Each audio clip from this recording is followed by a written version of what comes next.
পঁচিশে মার্চ পাওয়া হয়ে গেল সেন্সার সার্টিফিকেট। সেন্সার বোর্ডের ঘর থেকে সোজাসুজি আরব্য রজনীর দেশে একেবারে রূপকথার গল্প নিয়ে চলে এলেন মেহেদী হাসান হৃদয়। মন ভরিয়ে দিলেন, প্রাণ জুড়িয়ে দিলেন। একটা অনবদ্য গানের ছোট্ট প্রোমো বা টিজার নিয়ে চলে এলেন, যেটা অঙ্গীকার করলেন যে এই চাঁদ মামা গানখানি আসবে, সম্পূর্ণরূপে প্রকাশ পাবে মেগাস্টার শাকিব খানের জন্মদিনের দিন। মানে তাকে এটা উপহার দেওয়া হবে, আর সাকিবিয়ান ভাইদের জন্য বড় ঈদের উপহার। চাঁদ রাতে চাঁদ মামার আত্মপ্রকাশ। চাঁদ মামা চিমটি দিয়া যা রে, কে ভালো কে যে মন্দ আমি জানি না রে।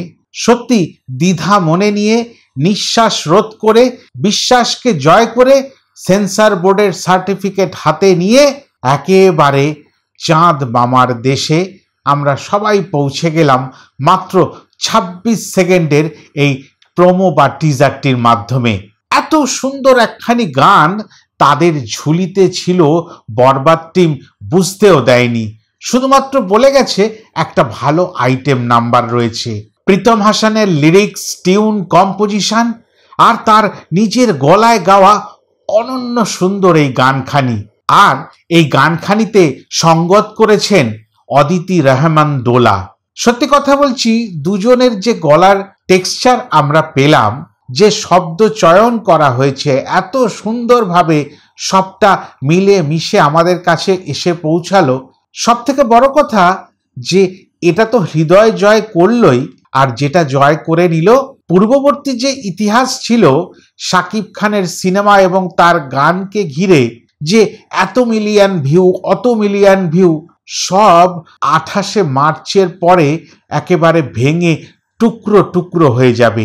হ্যাঁ, ইতিহাসটা এরকমই হবে যে শাকিব খানের সিনেমার গানের রেকর্ড শাকিব খানের সিনেমার গানই ভাঙতে পারে। আর সব থেকে বড় কথা, বড় বড় কথা বললেই শুধু হয় না, কাজে করে দেখাতে হয়। সেটা হৃদয় ভাই আমাদের একেবারে আঙুল দিয়ে চোখ খুলে দেখিয়ে দিয়েছে যে হ্যাঁ, নিশ্চয় করে যদি ভালো কাজ করতে চান আর মানুষের মন জয় করতে চান, তবে মেগাস্টার শাকিব খানের মতন আমাদের প্রত্যেককেই চুপচাপ থাকতে হবে।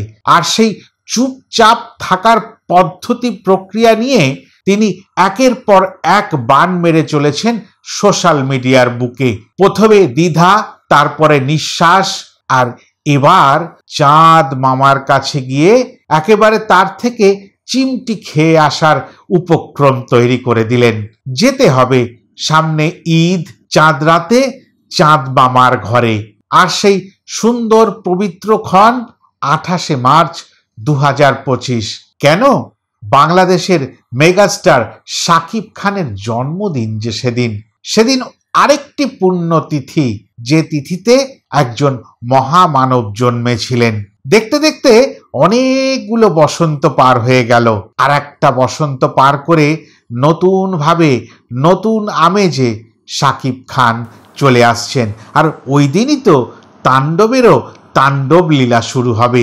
আমরা সব কিছু মিলে অনেক কিছু ভেবে রাখছি, অনেক কিছু যত্ন করে ফুলের মতো মালা গেঁথে রাখছি, কেননা আমাদের যে ওদিনকে সেলিব্রেট করতে হবে মেগাস্টার শাকিব খানের জন্মদিন, গানে, গল্পে, নানান কিছু দিয়ে। আর সেই অপেক্ষা নিয়েই এই গানখানি আমাদের আলতো করে ছুঁয়ে দিয়ে চলে গেল চাঁদ মামা। গানের শুরুর কথাগুলো খুব একটা বোধগম্য হলো না, কারণ হয়তো ওই আরবি ভাষা। যখন বাংলায় ফিরে এলো তখন বুঝলাম চাঁদ মামাকে একটু চিমটি কেটে দিয়ে যেতে বলছেন। কেন? শাকিব খান তো আবার যে গানেই দেখা যাচ্ছে সে গানেই একটু ওই নেশাগ্রস্ত অবস্থায় রয়েছেন। গল্পের কারণে, বাস্তব জীবনে তিনি নেশা ভান করেন না বলেই আমার যতদূর জানা। তবে এই গল্পেতে তার এই যে নেশাভানের চরিত্র এখন আমাদের মনে দাগ কেটে গেছে। এখন আমরা খুব একটা খারাপ নজরে এটাকে দেখছি না। গল্পের প্রয়োজনে কতটা কি দরকার সেটা যে আমরা জানি না। যখন আমরা জানতে পারবো নায়িকা ইধিকা পলের সাথে সাথে আবার আমরা যখন নুসরাত জাহাঁকে দেখতে পাবো, তখন কিন্তু আরো ভালো লাগা কাজ করবে।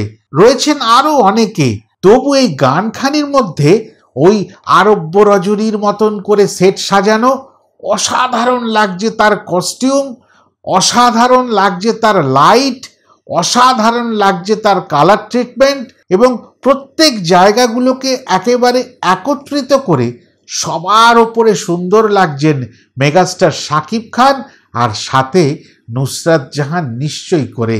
অসাধারণ।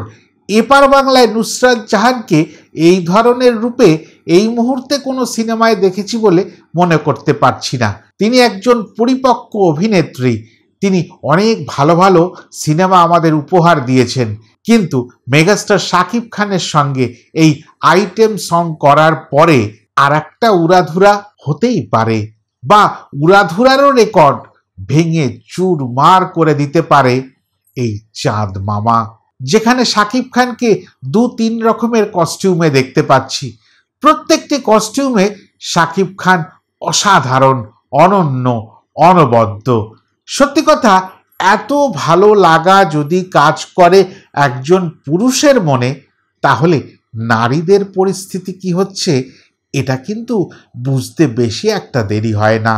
অতি সহজেই বুঝে নেওয়া যায় সমস্ত মনুষ্যকুল যারা বাঙালি, তাদের মধ্যে এখন কিন্তু একটু আলোর বিচ্ছুরণ ঘটেছে ওই মেগাস্টার শাকিব খানের মাধ্যমে। আর পাশাপাশি এই গানের মধ্যে নুসরাত জাহাঁকে যেভাবে দেখছি, যেভাবে তিনি ধরা দিচ্ছেন, তাতে বোঝা যাচ্ছে নুসরাত জাহান যখন সম্পূর্ণ গানটিতে ধরা দেবেন, তখন অন্য মাত্রা একেবারে যুক্ত করে যাবে বাংলা সিনেমার ইতিহাসে। তবে প্রীতম হাসান এই গানখানি এতটাই রিদমিক তৈরি করেছেন যে ওই রিদমের জন্য এই গান কিন্তু প্রত্যেকটি অনুষ্ঠানে বাজবে বলে আমি আজ থেকে জানিয়ে দিতে পারি। যেখানে বিবাহ বা যে কোনো শুভ অনুষ্ঠান, সেখানেই এই গানখানি দিয়ে আনন্দ উদযাপন করা হবে। আজ তবে এতটুকুই থাক। এই গান নিয়ে আরো বিস্তারিত বলার দিন 28শে মার্চ। সেই দিন আরো অনেক অনেক কথা বলবো, মন খুলে বলবো আপনাদেরকে, অনেক গল্প বলবো। ততক্ষণের জন্য একেবারে অপেক্ষা আর অপেক্ষা। আবারও বলি, সবুরে মেওয়া ফলে, আর মেওয়া ফলাতে গেলে আমাকে তো বাঁচিয়ে রাখতে হবে। লাইক, কমেন্ট, শেয়ার করে দেবেন। আর যারা এখনো সাবস্ক্রাইব করেননি আমার চ্যানেলটি, তারা তাড়াতাড়ি করে সাবস্ক্রাইব করে নিন। আবার দেখা হবে নতুন ভিডিও নিয়ে নতুন কোনো সময়। ততক্ষণের জন্য টাটা।